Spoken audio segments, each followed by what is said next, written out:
Hey, good evening, ladies and gentlemen. Welcome to Tall Tales with Taco. We had a slide a couple days for this special Tall Tales with Taco. As you guys know, I started this entire video blog podcast because I interviewed a few World War II Iwo Jima Marines that I knew on VJ Day. And that really kind of started it. That history cannot be lost. So we need to document it and talk to our vets.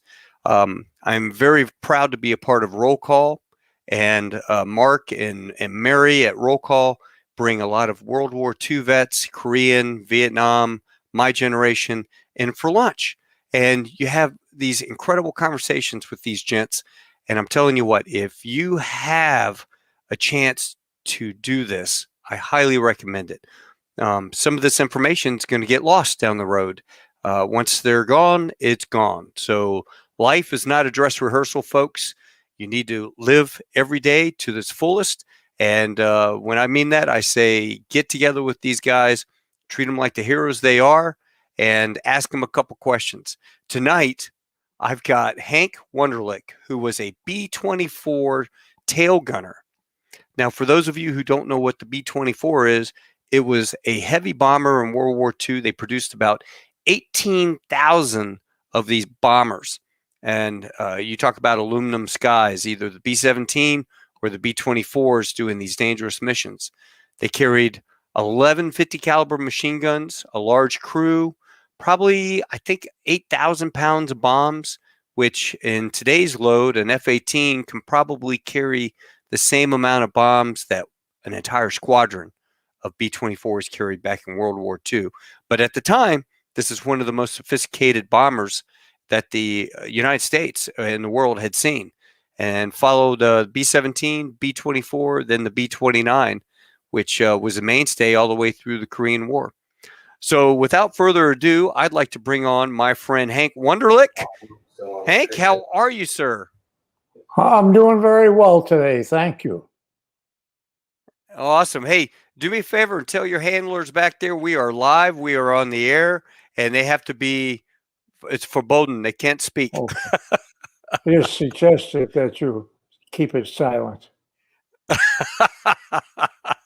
All right, Hank, tell the folks, where did you grow up and what part of the country did you grow up in?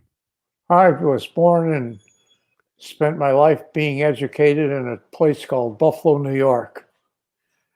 Beautiful place. That's I owned a 1929 Fleet II biplane that was built up in Buffalo, New York. Yep. Did you ever see those flying around the airport? No, not much. Well, it was a neat little airplane that they produced up there.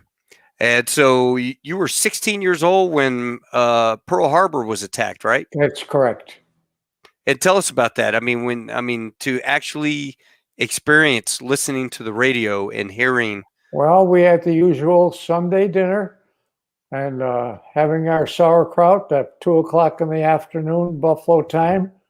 They interrupted the show to say that Japanese airplanes have bombed Pearl Harbor.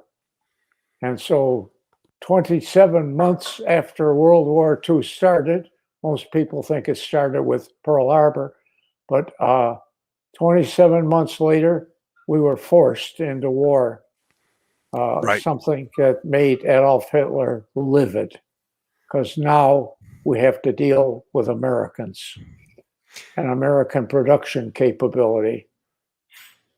Right. And your family being of German descent, did that bring any problems for you as a...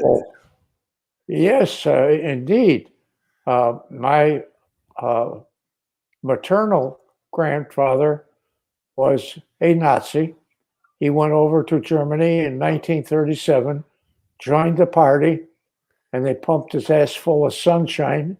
And he was a true Nazi, and he was on the FBI to watch list. Oh my gosh! And we weren't exactly what you call favored folks, but everything worked out. He was all set to take his son, his grandson, Henry, to Germany in 1937. And he said, knew I liked airplanes. He says, Henry, I think I can get you into the Luftwaffe.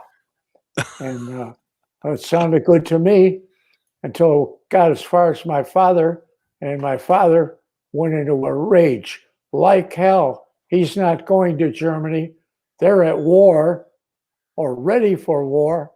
He's not going over there.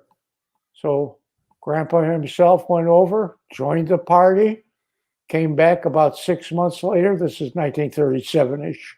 Right. Came back 6 months later, pumped full of sunshine, and had fellow Nazis get together periodically in the public parks, and they were just old men, just kind of shooting the bull, and the women were back in the park knitting and talking woman stuff. The kids had free potato chips, and we looked forward to going to the German festivals, as they were called. But they were talking about, the men were talking about other things in the corner. Now, was your grandfather a World War I vet? No.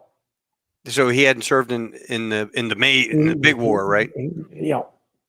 And he went over in 37, like I say, and joined the party, and came back home. And now he's going to take his grandson Henry over and get him to fly in the Luftwaffe. So your dad put a nix to that. Whoa, he put a dent in that in a hurry. Right. So and then how did your dad take that you were joining the Army Air Corps? That was fine. My dad was born in Buffalo, New York in 1999 or somewhere, turn of the previous century. Right. Anyway, my dad was strictly American, and his father was a naturalized American, but only the grandpa on my maternal side was a true Nazi, went to the meetings in the Bund and planning to go back to Germany with me. And wow, crazy times. Wow, I'd had my own ME-109 and raising hell. Huh? This conversation might be taking place over in Germany at a different hour if that had happened. Thank God it didn't. Well, yes, it was a true experience. But 27 months after World War II started, the United States was bombed at Pearl Harbor, and we got into the act. And one of the reasons, of course, that was so disturbing when Hitler found out that America now was at war, he was livid, because now we would be permitted as a warring nation to give the British 50 World War I destroyers, 50, which Roosevelt wanted to give them earlier, but a neutral nation cannot supply the articles of war with the enemy. Right. Well, anyway. So you joined the Army Air Corps. Did you have a choice? Navy, Marines? No, I had a choice. And about the time I got in, the pilot training was cut to a minimal or down to nothing. And if you wanted to fly, there were more gunners on board than there were pilots. And so I selected to go to flight training in Laredo and got my 6 months of gunnery training and general military training, and then wound up going to Casper, Wyoming, where they had a marshalling yard of men. We got off the train and we were given a number, and that number represented your crew number, and you went into the hangar, and each squares were painted on the hangar floor with that number, you stood on that number until the numbers were full, and now you got the crew combined. 6963 was my number, as was everybody else selected as a crew member. And we did our combat training in Ernst in Casper, Wyoming. Now, is that where they taught you? Because I know our gunners were very well trained in terms of they taught you skeet shooting to lead a target, and that started me on a passion when I left the service. But anyway, we got together, introduced ourselves to each other, and we were given quarters. General Marshall, the head honcho, right next to Roosevelt, General Marshall said, "That won't work. Enlisted men and officers together?" It was unheard of, you know. Mm-hmm. And of course, Marshall had to be sold on the program, and he really shook up the entire Army structure, because that's never been done before. Officers and men living together, eating together, going into town together, unheard of. Yeah, but it built a camaraderie for your. That's the point. Roosevelt had to disagree with him. Said Arnold has given me assurance that the only way combat crews can work is as a unit. The gunners do their gunnery, the navigator navigates, the pilots fly the airplane, bombardier drops the bombs, and they all have to work together, so they're going to live together. That's what he proposed. And Arnold said, if this doesn't work, you can consider your military career over. And it worked. Well, I have a picture of your crew here. When was this taken? That's graduation from Casper, Wyoming, the combat training school. 6 weeks there of going to different places. Now, here's how primitive it was. We were told that tomorrow's mission, you'll get up at 2 a.m. Tomorrow's mission will start with a wake-up call. You'll be told to sign in on the sheet that somebody did wake you at 2 a.m. And they had everything systematically done from the morning breakfast to the breastfeeding. Mm-hmm. Tomorrow's target, the first target, will be the marshalling yards and oil fields in a place called Pasadena, Texas. Well, Pasadena, Texas, where the hell is that? And you know, in that era, the automobile companies put maps in the different gas stations. Mm-hmm. I got a Texas map, and I found this place, Pasadena, and it's right near Houston. So, okay, now we know where we're going. So we assembled, had our crew briefing. Our primary target is Pasadena, Texas, with an intermediate target en route. And it was very serious. So we took off, we got over Colorado Springs, and now we're jumped by P-40s. Everybody's got gun cameras. Right. The camera shows where the bullets would be flying. Oh, cool. And there's instructors on board for the pilot, for all the gunners, and for the navigator and the bombardier, critiquing the mission as it's being flown. We did a lot of things wrong, but that's the purpose of having instructors along. Mm-hmm. Anyway, we dropped the bombs. Gunnery and bombs were tied to the Norden bomb site, and that information fed to a Fairchild aerial camera in the aft end of the plane. Mm-hmm. So when the bombardier dropped the bombs, allowing for the lead, having everything set like it's a real bomb. Then the point of impact was noted. And of course, you see how close you came to the designated target. So it was fun in that respect. But being intercepted was a surprise. Colorado Springs, and it's a double deal. The Right. fighters now were trained on breaking up bomber formations. So they had a good program for those days. That was pretty sophisticated. Yeah, to go from Wyoming all the way down to Houston and back is probably comparable for what you were doing in the guys combat. flying in combat, flying from Africa Yeah. up to Pulaski or some of the different oil fields and things. Sure.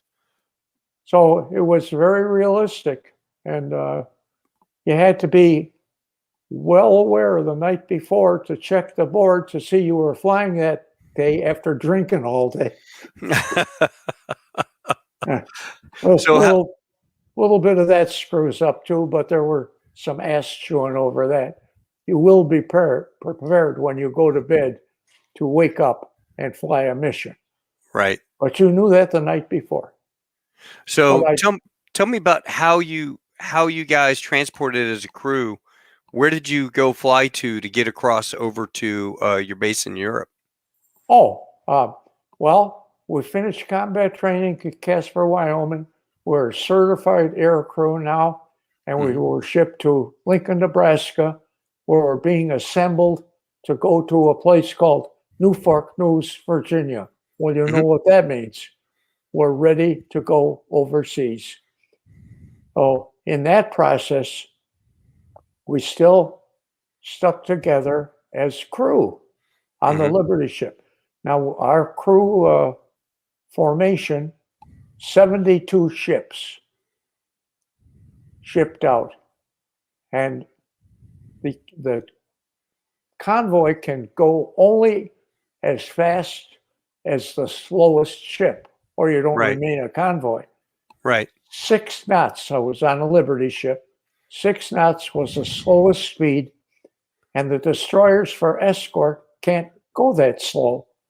Right. So their entire ocean crossing is an oval racetrack pattern, so they can go to the head of the formation and then zip to the back and around, and they were doing 12 and 15 knots. So we had a good formation going, and still had the camaraderie of being able to be with the officers and the officers with us until we got to North Africa. I was going to say, did anybody get torpedoed on the way over? No, it was a safe journey to Oran, North Africa, where we were then transferred on to Liberty ships that were in British control. And the British would have no nonsense about this bullshit of officers and men together. They wouldn't permit it. So we had to break up from Oran, North Africa, short journey up to Foggia, Italy. And that's where we were stationed. And we, of course, got together as a crew again. Right. The officers and men were pretty much together. It was a strange experience. How come they didn't fly you as a crew in your bomber over to the bombers? Europe? Bombers were there. What they needed were crew. Crew. Okay. You know, now, see, when you lose a whole bomber, you lost 10 men, but you only lost 1 airplane. Right. So, I read somewhere that the life expectancy of a TailGunner was about 5 missions. That's pretty close to true. Well, I made 7 missions, but I was shot down twice in 7 missions. Yeah. All right. So, okay. A question I have for you: when you're flying up at altitude, how high would you guys be? 20? About 18 to 20,000, 18 to 22,000 feet. Now there is no heat in the airplane. No heat. You guys had overalls that were Heated, heated, right? yes.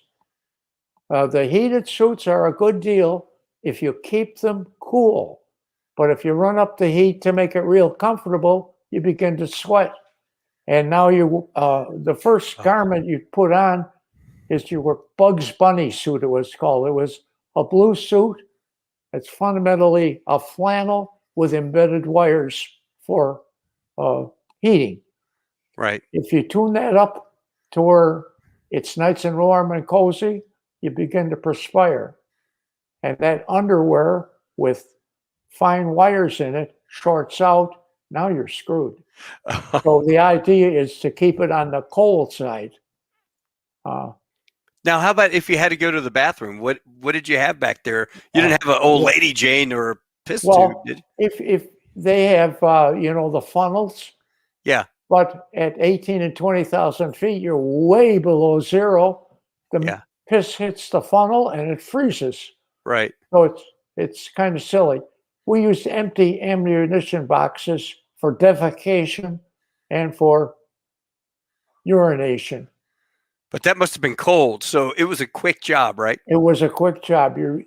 You've heard of you're freezing your ass off? It can happen. Yeah. Yeah, because I sat next to a B-17 waist gunner once, and he told me that sometimes they would snip the wires so that they could sit down because if it got too hot or the thing ran away, it would burn your bottom. So those things were real touchy. But you got a lot of things. The first garment you put on is the Bugs Bunny suit. This is the electric flying suit, which has plugs. I mean, the legs plug into the vest and so on. And you have a rheostat in your turret. And you tune that up to, it just takes the chill out. But you're still a little cold. You don't want to short out those wires because then you really screw.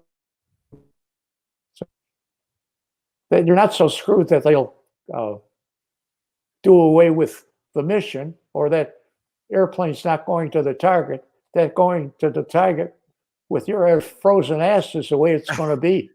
And, did you ever have issues with the ice freezing up your windows for visibility purposes?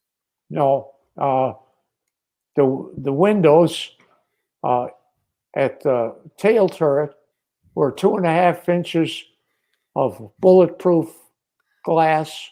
Yeah, there you are. This is all bulletproof glass in here. Uh-huh.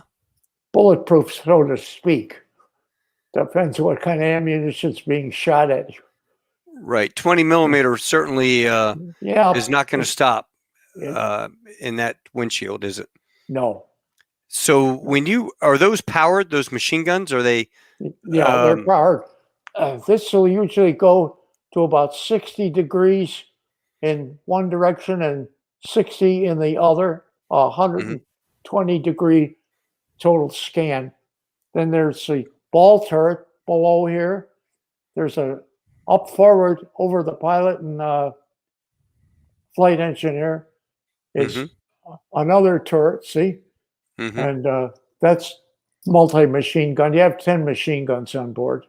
2 in each turret. And underneath is this Sperry ball turret that can be lowered or raised into the airplane.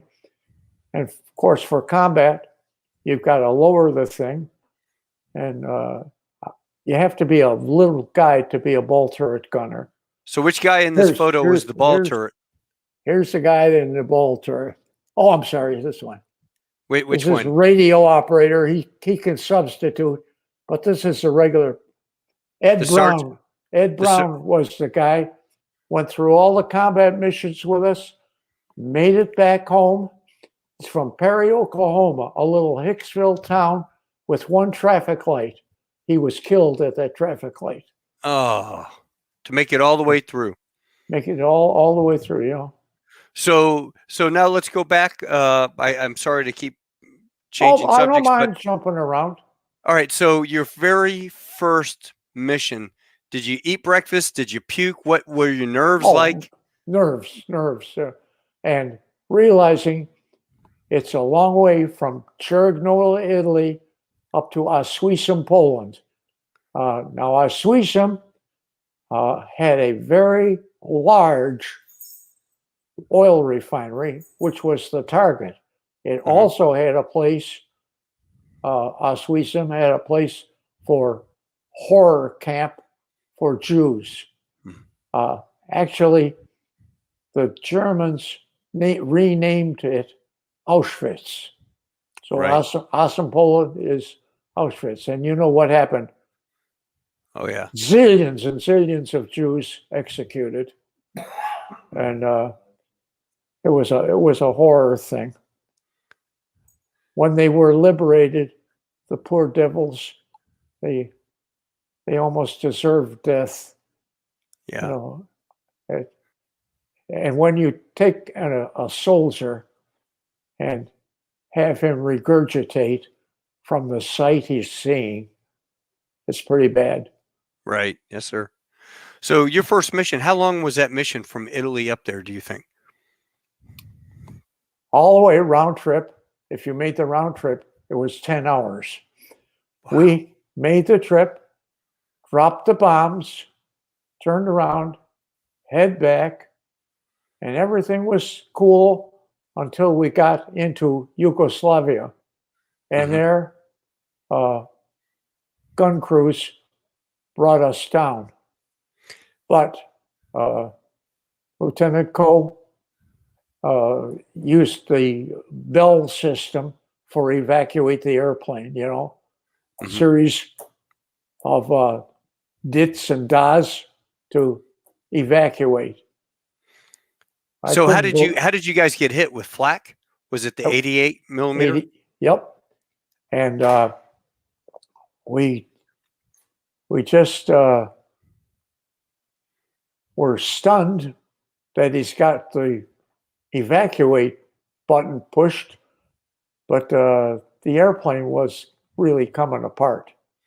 And we all jumped, we all got out, but we were all separated. Right. I landed in this field, and there was a woman in the field, a Polish type woman with her babushka and everything, doing crops. She's looking out and what she's seeing. I had probably heard from her. And I went over. Of course, she doesn't speak English, and I'm not speaking Yugoslav. Now 3 soldiers come run with their bayonets fixed, and I'm, oh boy. I had my hands up. Amerikanski. Ah, dobra! Threw down their rifles, hugging me. And so we were all separated because, you know, you can't jump out of an airplane and with the airplane moving at that speed and landing together. We got together through the partisans. These Yugoslav partisans then took me to their leader in a little town of Sanski Most. And in Sanski Most, we met the head honcho for the partisans who spoke English.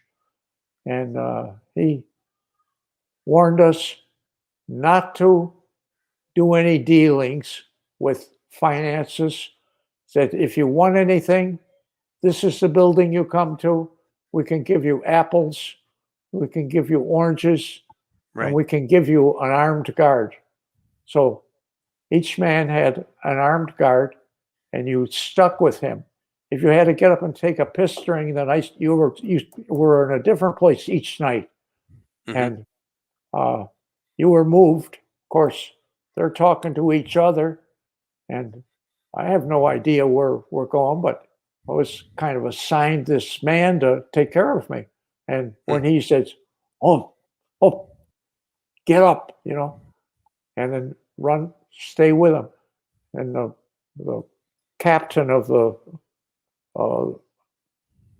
organization, the I don't know what to call them. Partisans? Partisans. Resistance? Partisans. That's what you're looking at. the Partisans leader said, by all means, never leave your assigned guard. Because if you get up during the night and stick your head out the door and take a piss, you'll be shot because you can't answer the challenge. Oh, wow. You know, you don't know the language.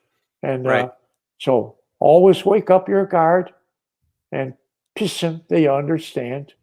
And that went on, and we were moved from place to place quite regularly.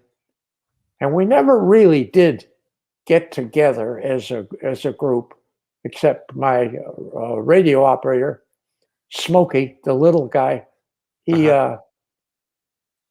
was a bundle, a Jewish guy. First thing he threw away his dog tags, religions on the dog tags. Smokey and I were very good friends, and we spent 22 days there. The United States 15th Air Force would, from time to time, send in a DC-3 to land, spend 3 minutes on the ground, and anybody that can make it to the airplane made it. I wasn't close enough the first time, and I got the door slammed in my face because just 3 minutes, and they're off going back to Cerignola, Italy, to our home base, 15th Air Force. That's not a plane that you want to miss. No, unless of course the women were really good looking and you had some ample wine to drink, maybe. Yeah. But well, the first thing you got to do is have your escort take you somewhere because the Germans are coming. That's why you get 3 minutes on the ground. They had flak batteries stacked all their tanks, and come looking for you. But the Partisans know where to take you for short term, and then pick you up for a new facility. A lot of moving around. Yeah. And the next plane they send in about. Go ahead. When you were up in the airplane, you've got your leather flying gear on, you've got a flak jacket on. You're not wearing a parachute because you can't wear a parachute and sit in that little back tail gunner, right? Yeah, you can. Can you? Yeah. The chest pack, no. But the full backpack, yes, it becomes part of your outfit. Okay. They have the winter outfit, and it's always winter. Cold weather, flying suit that's electrically heated. Then over that, you put your regular clothing. Then over that, winter flying jacket, that thick stuff. Over that, a parachute, and over that, a flak suit. You're pretty well squeezed. Sometimes have to be pushed into the turret. It's easy to get out. What you do is just fall out backwards, and that's it. But when you take off from the base, were you all kind of congregated up in the front, talking, BSing, and then when you hit enemy airspace, you got to pile back there, or what would they do? Before that, before you do that, you fundamentally have to get against the forward bulkhead from the rear end. There's two bulkheads, one aft and one forward, which constitute the bomb bay. That's where all the bombs are stored. And so we have to brace ourselves on takeoff back into the bulkhead in case there's a crash. At least you're not going to be slammed, but you're going to be pushed. And that once you're airborne and flying into the designated spot in the formation, then we assumed our stations, and that's when we got into the turrets. When you get in and out of the turret, it's a job. I bet. I mean, you're squeezed right in there. And And where did you bail out of? Did you bail out of the bomb bay door? Bombay, not the Bombay. To the rear, there is a hatch built for the Fairchild aerial cameras. Now, we don't carry aerial cameras on the mission. And that's the entrance and exit for the 4 people aft of the rear Bombay bulkhead. Okay. You got a waist gunner on each side. You got the the Sperry ball turret gunner is aft of the bulkhead, but he's down there squeezed, have to be a very little guy, squeezed in there with your knees between your cheeks, and then the tail gunner. So you have 2 guns in the tail, 2 guns in the lower turret, and a gun on each side. So right there, you've got 6 guns tied up. Right. And then once you're in that position and you're going to bail out, don't forget to first of all get rid of the flak suit. Right. If you get excited and jump and the flak suit's over your parachute, guess what? You're splashed. Oh. Yeah. And that happens in anxiety.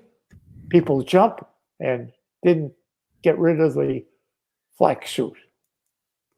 And how long protects the parachute too? How long did you have from the time he ordered bailout to opening your chute and drifting down? How much time did you have before? 2 or 3 minutes anyway. That's a long time. Yeah. So you watched the airplane go down and crash? Oh no, I lost sight of the airplane. Oh, did you? I jumped. I never saw the airplane. You know, I'm coming out and I deflected the chute, and the airplane's still traveling 250 miles an hour. Right. And coming apart. So. Were you able to count chutes? No, I never saw anybody again until we got on the ground and met at the camp commander's building. Building there, yeah. There was and it was well guarded. But now I thought they had a rule that if you escaped via the Partisans, you couldn't go fly combat again, because if the Nazis got you or the SS got you, they could get the information on where all the Partisans were. Yeah, yeah. But you guys went back into combat. We did. That sounds good on paper. Right, but you need crews. I did. We all went back, and then after the 7th mission, we were 3 of them were killed. Pilot, co-pilot, and flight engineer were killed. And funny thing, the bombardier is just under the pilot's feet. He didn't get scratched. This guy here is the bombardier, and he didn't get scratched. There's Lieutenant Coe, the airplane commander. He was killed, and they weren't feet apart. Amazing. Was it bullets or was that shrapnel? Shrapnel. Yeah, they can plant that projectile so close.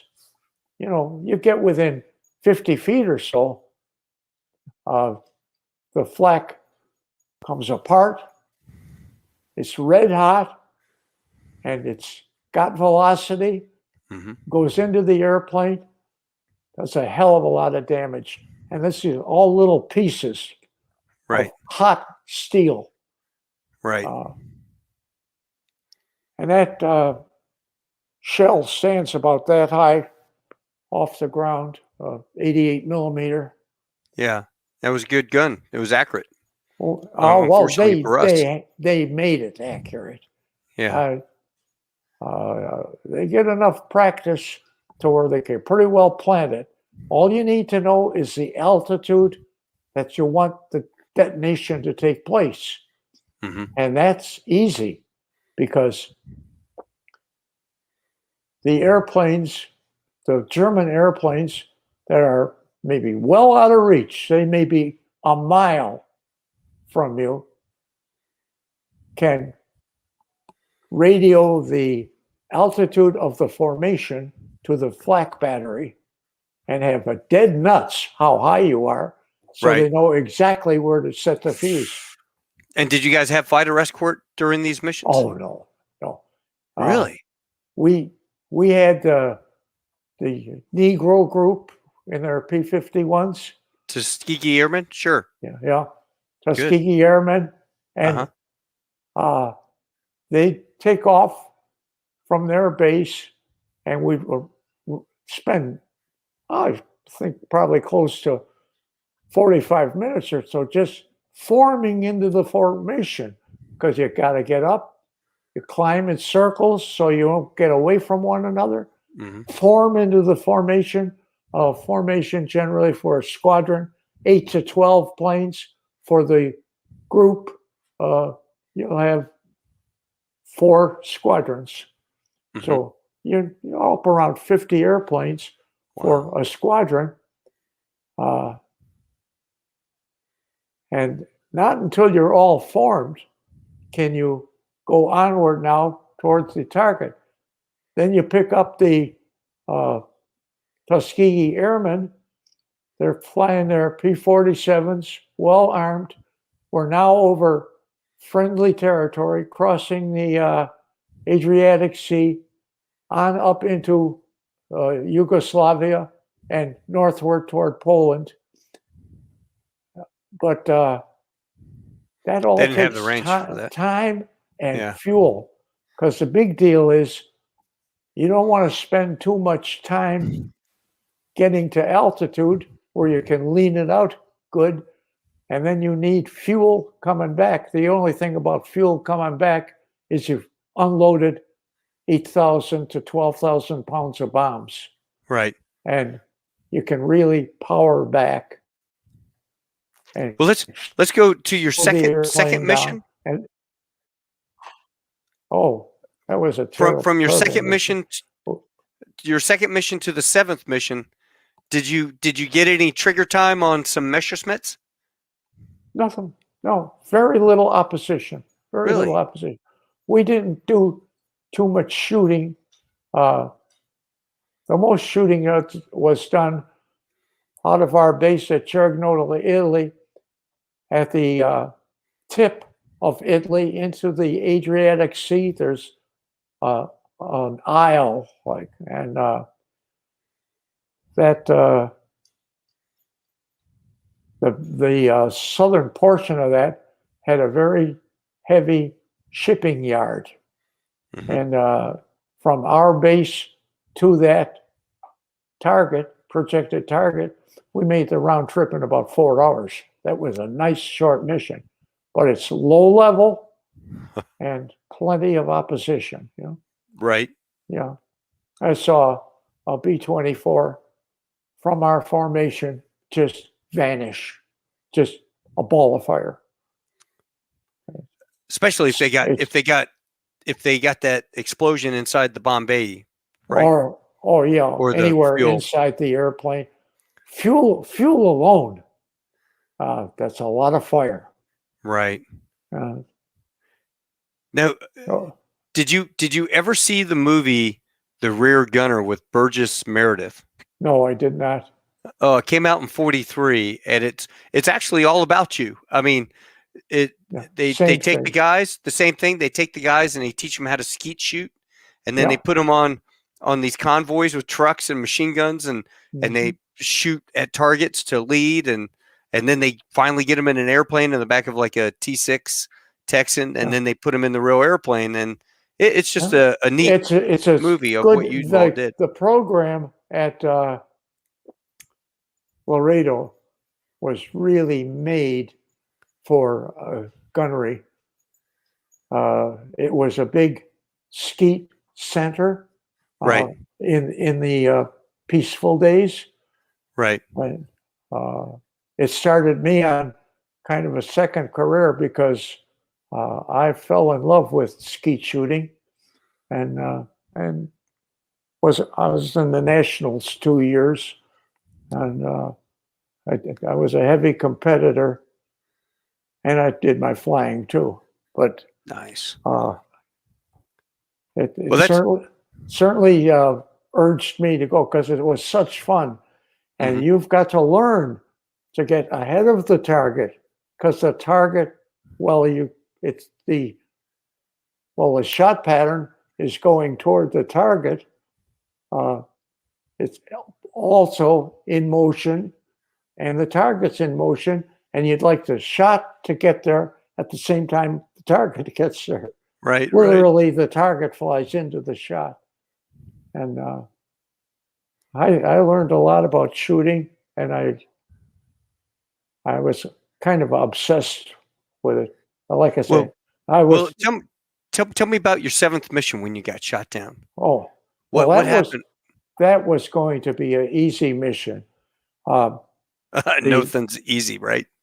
Well, yeah, because they sent up a P-51 to scout the area, and this was just north of Munich, not really that far.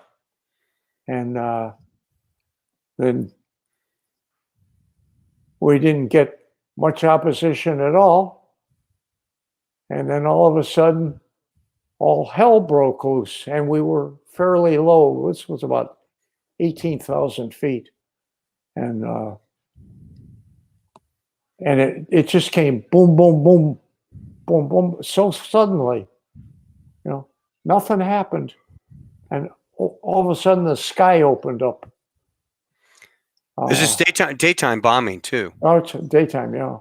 Right. The British went out at night, thought we were crazy. We went out in the daytime. But when you go out in the daytime, you can see what you're doing. The British did saturation type bombing. Of course, there's blackouts. I think this is around the target, they would say. Drop their load. It might or might not be.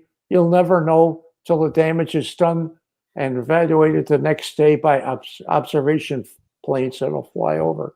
Said, you missed the whole damn city, But the British did their bombing at night. Thought we were crazy. But so the day that you guys got shot down, your pilot and co-pilot were killed. We were in the soup. They sent up a P-38 before the mission to scout the area meteorologically.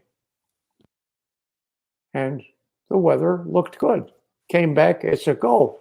And we're all on the ramp there, and the control towers got the light with the red light and the green light.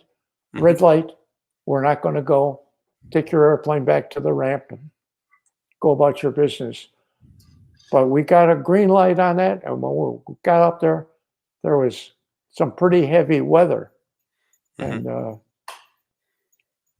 but we got smeared. It was low level, and took no time at all for that airplane to come apart. How did you get the signal to abandon ship on that one? Didn't get the signal. The pilot, co-pilot, and flight engineer were instantly killed. So the airplane started doing what it wants to do, which doesn't feel good. So there was no bailout signal, except one of the waist gunners hit me in the back and indicated we're going all over. Well, by the time I got all my crap off, the airplane's now not right side up, and it's hard for me to get to the camera hatch to get out. And I got down and rolled out of the camera hatch. It's a big hole. And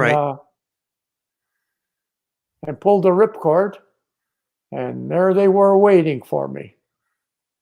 Who got you? Who got you when you landed? The SS.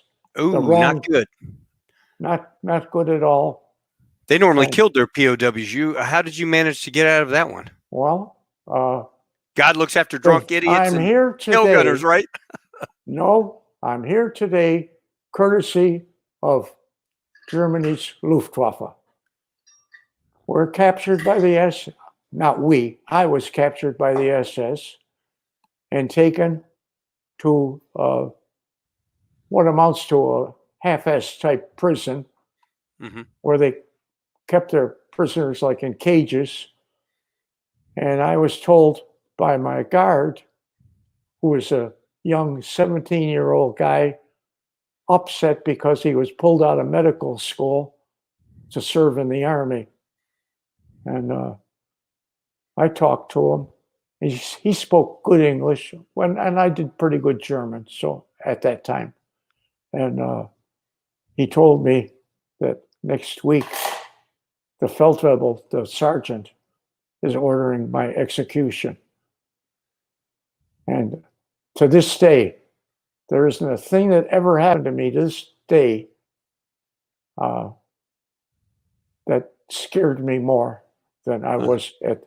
I was 19 years old and I was going to die next week. And what so happened? What do you think happened? How did that get? Well, I know what happened because my guard came to me later. He's just a young kid. He came to me later. He says, "The Feldwebel, no, boom, boom." I said, "No, boom, boom. Luftwaffe.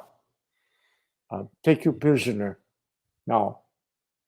And the Luftwaffe came, grabbed me, put me on trains where I was strafed by P-47s because they didn't know. Oh, yeah, they didn't know you were on board, right? They don't know who you are. Yeah, right. There's a freight train traveling in Germany. Yeah, so open target, and nobody was hit because thank God for Flak. Germans put a Flak, not flat car, Flak car on the tail end of the trains with 3 88 millimeter guns for people dumb enough to come down and try to strafe. But these 4 P-47s came down and they strafed and they were not hit. And I figured, what's happening here? So you ended up in Stalag 2? No, I didn't go. My camp internment was Kriegsgefangene-Lager Dulag Luft Nummer 2 am Wetzlar. That broken down means they don't have a prisoner of war camp. They have a war prisoner camp. It's a war prisoner camp, not prisoner of war. So anyway, that's of no real consequence. The thing is that where were we in the story? We had I lost track of the sequencing now. So you got into the POW camp. Oh, okay. Into the war camp. Yeah, because we were taken prisoner and separated, and now we started in different paths to a prisoner of war camp. My camp, Kriegsgefangene-Lager, means war prisoner. Sure. Stalag Luft, that means for captured airmen, number 2 at Wetzlar, Germany. And how many of your crew members were with you at that place? At that time, 3 were killed, and that ended that. But did you have any of your other crew members with you? No. The others were all captured, and the others got away through waiting out the war in prison camps, myself included. We were all in different camps. They don't put you in the same place. Oh, okay. Because, if everybody out there has ever seen the old 1953 movie with William Holden, Stalag 17, when they were in the prison camp, the Germans would put English-speaking Gestapo guys into mix with the prisoners to get intel. Yeah, They would get it. we're one of the boys. We're Yeah. one of So the boys. did you ever have an issue where somebody thought Wunderlich, you are you one of them, or Well, that didn't go over right because the Germans, with my name, figure I'm a traitor. And what's a good German boy like you doing on this site? If my grandfather had had his way, they'd have been right. Well, did you let on that you spoke German, or did you just listen and eavesdrop? No, I'm stupid. I'm a 19-year-old kid. And when I went into the camp for interrogation, they're very friendly, coffee, and Cigarette? and strudel and cigarette. And they started asking questions. Uh-huh. This was a Luftwaffe officer, and he says, "Oh," he went to his files. They kept a file on every single American and English aviator. If you were in the Air Force or the Royal Air Force, they had a dossier. They knew all about you. They had pictures of me when I went home for furlough, and they have an amazing at these let's say reception centers, and it's overwhelming. And he said, "You're from Buffalo, New York. We have a man with us. He too has been to Buffalo, New York. Let me get him." It was dial number. And this German guy came in, perfect English, and the officer introduced me to him and him to me. And he says, "Oh, Henry, you were from Buffalo, New York. Well, I too have spent time in Buffalo, New York. In 1932, I went over and spent a year in Buffalo, New York." And he said to me, "You know my favorite place to eat? Ulbricht's." I said, "Ulbricht's? You eat at Ulbricht's?" He says, "Yeah. Was ist?" I says, "Ulbricht's is a bookstore." He says, "Yeah, you're right." So they put you through these little tests. Right. But there were hundreds of thousands of airmen. How did they come up with these dossiers on you guys? Okay, nearly all the stuff was from college, high school, name in the paper, Henry Wunderlich going into the service, right out of newspapers. And that stuff gets back to Germany at their centers. They had an amazing. Wow. Now, I never knew. I mean, when I went through SEER school training, survival evasion training, they would open up a file on you and go, "Oh, you fly this airplane in the Marine Corps," and like, "Oh, no, I fly a C-130, and, "No, you have never flown a C-130, criminal of war," but that's amazing that the spies in the U.S. But were and they were gathering so information. friendly, so friendly. I probably shouldn't talk over the communications like this about the writing on the wall in my holding cell. No, go ahead. Go ahead. We all want to hear it. Pretty bad. What did it say? I was taken into a holding cell where they let you think about it for 3 or 4 days before they do the interrogation.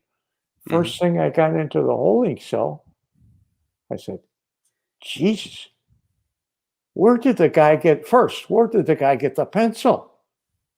And he wrote on the wall, "Hail to Hitler, the son of a bitch. May his balls rot off with the 7-year itch." And hit his prick with a 7-pound hammer until his ass whistles Star Spangled Banner. I never forgot it. Well, you wouldn't. And I thought it was a cutesy thing. Where did he get the pencil? Because there's no way in hell you're going to get a pencil into your cell. Smuggled it, huh? I don't know. Anyway, he goes, now my next question was, why are the Germans allowing that to be on the wall? Answer, they don't read English. Capiche? Yeah. Yeah. So, It's pretty funny. So the interrogations went pretty well, though. I mean, the interrogation was almost friendly. They can get you into a mode where you're relaxed. Want a cigarette? No, I don't smoke. Oh, you want coffee? Yeah. And it's a relaxed atmosphere, and they're so friendly. right. And they asked me questions about the airplane, and I said to them, you know, there were some 17,000 of these airplanes, more than any other airplane produced, the B-24 Liberator. What can I tell you about the B-24 Liberator that you don't already know? Right. Answer that. They're laying all over the old German ground, you know. You could put one together with 10 wrecks. Oh, they did have them, actually. Secret missions, and they had captured aircraft. Sure, just like we did. But yeah, you're right. And but oh, so friendly. And he said, well, we're going to send you, I do not have any openings with American airmen. We're going to send you to a British camp. That's Kriegsgefangenenlager Dulag Luft number 2 am Wetzlar. Okay, the prisoner of war camp at Wetzlar, Germany. And That's why. There you will spend your time. So how was it? How was it with we got the Brits? a package from the. Pardon me. Say again. How was it with the Brits? How was it with the terrible. Brits? They were worse than the Germans. What? First of all, I had the wrong name. Right.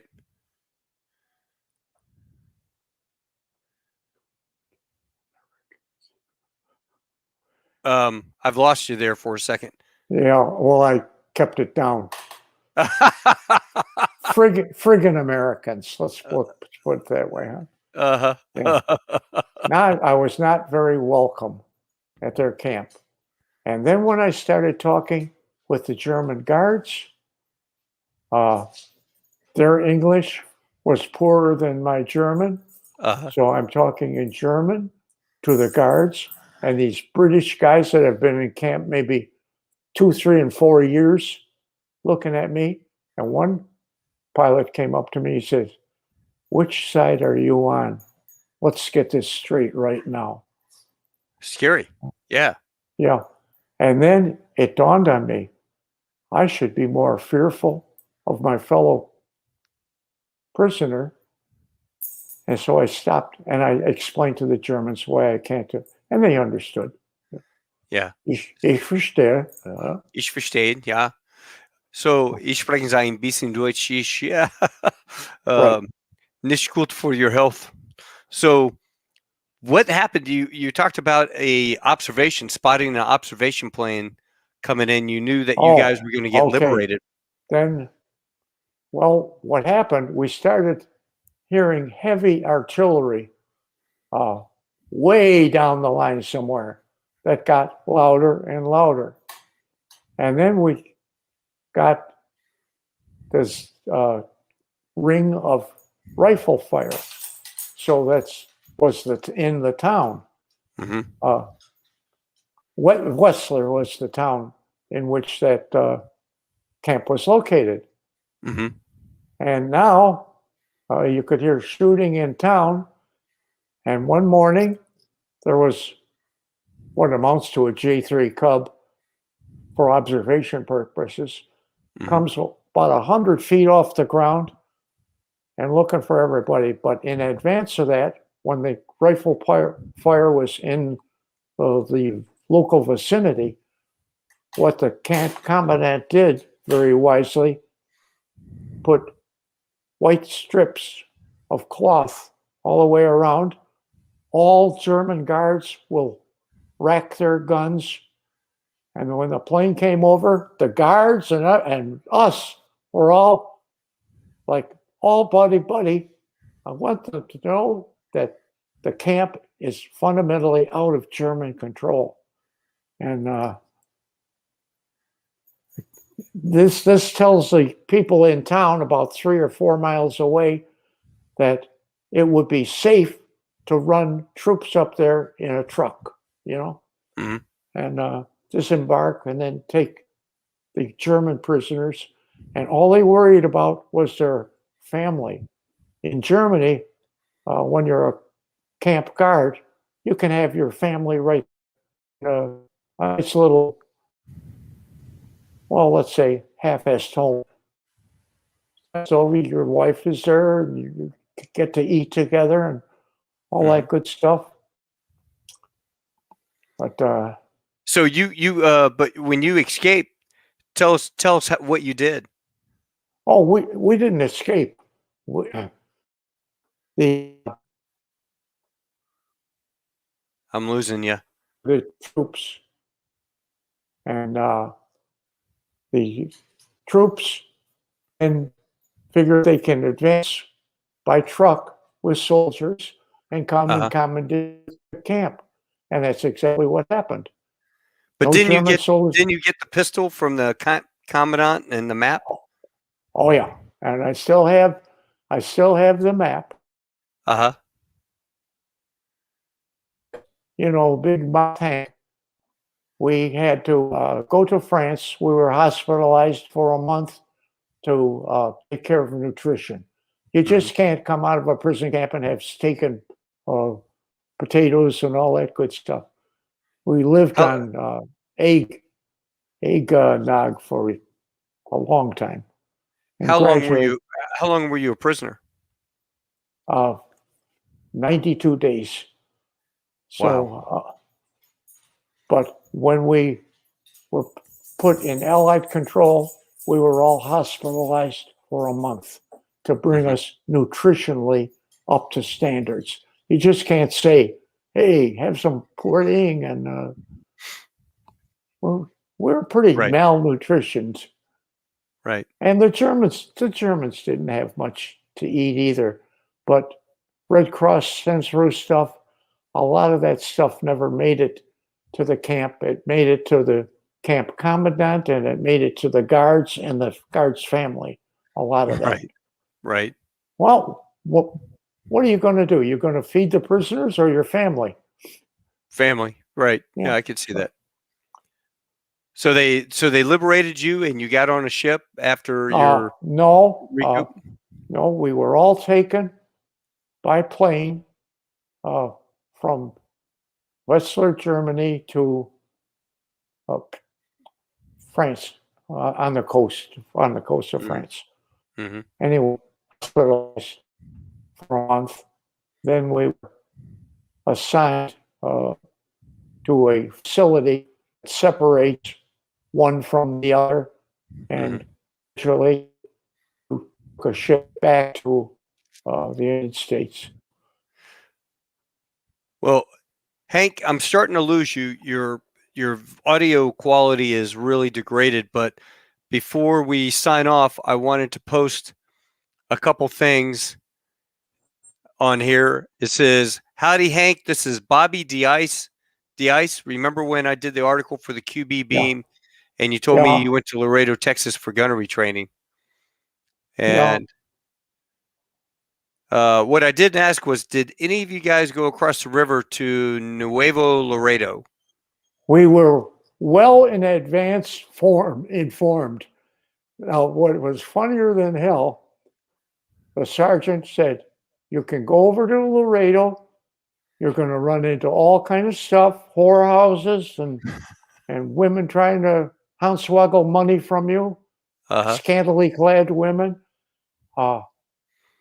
And before we did get over there, though, I had to go to see a movie. We watched a movie which shows various degenerating cycles of venereal disease. Then we went to lunch. Guess what they had for lunch? Hot dogs. So I take it you didn't go to the donkey show in Nuevo Laredo. Oh, I did. I did. I did. And Bob says, it Hank, was almost sickening because I wasn't used to that kind of. I can sure. handle that today, but Right. I've got Hank, the Buffalo QB hanger, says hello. Mark, you know Herman, of course, great show. Randy, hello, Taco. Oh, hello, Randy. How are you?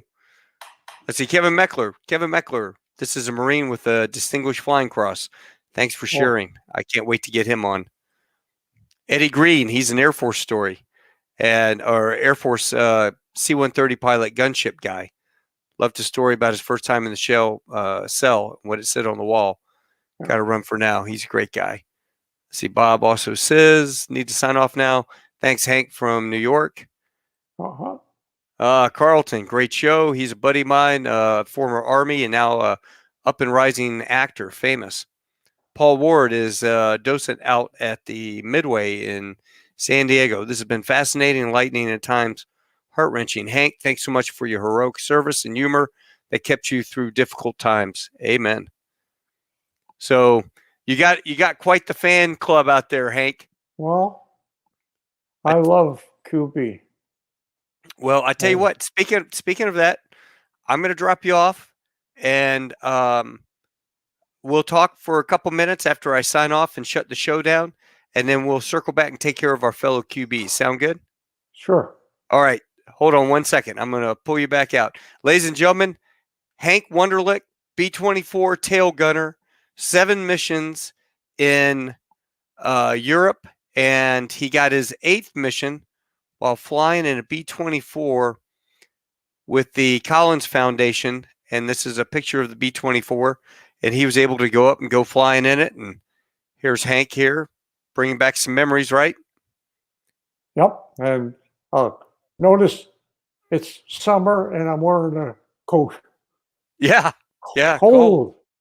Yeah. You didn't have that heated flight suit anymore. Nope. But I tell you what, hey, here's to you, sir. Cheers. Thanks for your service. Salute. Salute, Prost. Can't thank you enough for coming along on the show, Hank. It was my pleasure. My pleasure. I've enjoyed it. And once again, you're 96 years old for everybody out there, right? Yeah. All right.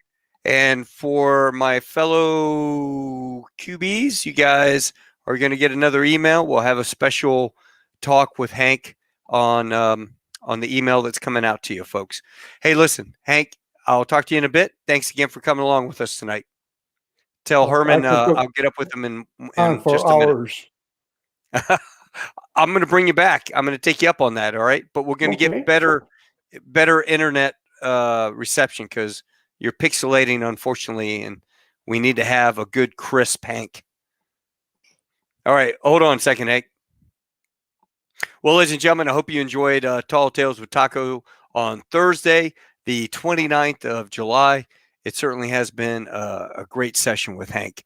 I mean, out of all the airplanes, I always loved the B-17, leave the B-25 Mitchell, of course, but the B-24 is just majestic. And years ago, probably 1992, one of the anniversaries across Europe, Diamond Lil broke down in Iceland. And I remember we got a tour of Diamond Lil B-24 that was on the Confederate Air Force circuit, or commemorative Air Force, and we got to hang out with those guys and have a great time up in Keflavik, Iceland. Beautiful airplane, incredible. The stories about flying up at altitude, if you could imagine, it is minus whatever and cold as all get out. And you're doing that for 10 hours. 10 hours. Those young kids were nerves of steel. Anyway, look forward to having Hank on another episode of Tall Tales, and we'll get him down another, and we'll discuss his background in aviation. Until then, please do me a favor. If you're a DFW vet, go look up Roll Call on Facebook. If you live in another city and you want to build a lunch like they have at Roll Call and bring these vets in and cherish them while we still have them, then I highly suggest looking up Mary and Mark Donahue on Roll Call. You can find them on Facebook, rollcall.org, I believe, but you can definitely find them on Facebook. And then try to build a program similar to theirs. Start small, build up, have a great time, and really take care of all these vets. That was the whole purpose of me starting this back August of last year, interviewing vets, and I'm going to continue as long as I can. So until next time, adios, hasta luego, auf Wiedersehen, tschüss, ni au revoir, domo arigato gozaimasu, tano shinde kudasai, ciao, arrivederci, tashikor, everything I say when I can say hello, goodbye, and where's the bathroom. You guys have a good one, and we will see you next Tuesday. Until then, take care.